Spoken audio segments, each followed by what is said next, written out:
Welcome to Financial Investing Radio, where you'll learn the secrets for consistent, high-probability returns in the financial markets for additional income to change your life.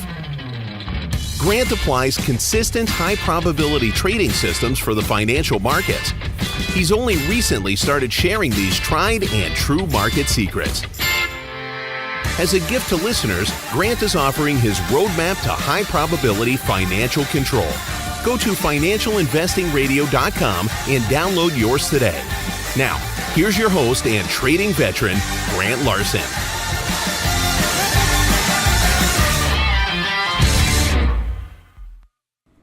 Hey everybody, this is Grant. Thanks again for joining. All right, so, when I think about some of my grown-up years, some of that included milking cows. We also hauled a lot of hay, and we worked in the wheat fields. I remember as a boy watching my dad milk cows by hand. The cats would gather around as he milked the cows, and occasionally he would direct the milk spray to the cats, and they would lap up the milk, of course, in sheer delight. He also had several buckets. One bucket was intended for the family. So I'd take that bucket back to the family. And then he had other buckets that we would take and dump into a large milk vat, right, that eventually would be sold. Now, I watched this distribution of the milk regularly. At one point, I read a book in my life. At one point, I read a book called The Richest Man in Babylon. It's a great book. I highly recommend it. In the book, it's authored by George Samuel Clason. I think it's back in 1926. Anyway, he teaches a principle about how the richest man gathered his wealth and distributed his income. He gave 10% to God, then he paid himself 10%, that was through savings, and then he would live on the rest. Now, certainly each of us have some level of resources to use, right? And to distribute wisely. So just as important in terms of applying that to our own lives, we should also teach our children and other people in our lives similar principles, right? Of thrift and giving and wise use of our resources. Now, despite all of the effort that we put into wise preparation and managing our finances, sometimes the things that are providing the resources for us or are paying us the money, they backfire on us, right? Despite all of our good intentions and preparation. This happened to me one time while I was milking the cows. As you know, cows chew cud, and the cud, they transfer it from one stomach to another. It's part of the whole digestive process.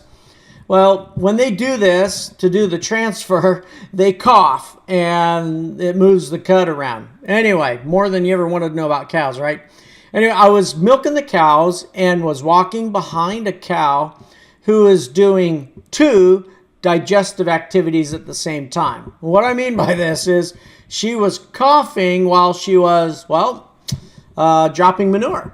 Now, the timing was just perfect because right as I passed behind her, she coughed hard while doing the other thing I already mentioned. The result was that I was plastered with manure. And in fact, the force was so strong that the outline of my body could be seen on the wall that was next to me. All right. And so it is with financial matters, right? We need to apply the simple, basic principles of giving to God and saving, which means paying ourselves, and using wise judgment with the remainder of our resources, right? So those three things: pay God first, pay ourselves second, right, which means to save, and then be wise with the use of our resources after that we have remaining.